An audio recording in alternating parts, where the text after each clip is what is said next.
అద్భుతమైనటువంటి విశేషం. వారినే జ్ఞానవంతులు అని అంటారు.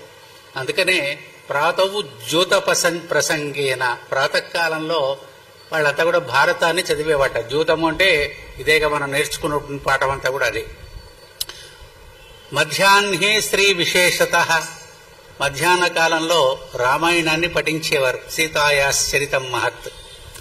రాత్రౌ చోర ప్రసంగేన, రాత్రుల యందు చోరుడు మనస్సును హరించేటువంటి వాడు శ్రీకృష్ణ పరమాత్మ యొక్క భాగవత గ్రంథాన్ని పఠనం చేసేటువంటి వాళ్ళనమాట.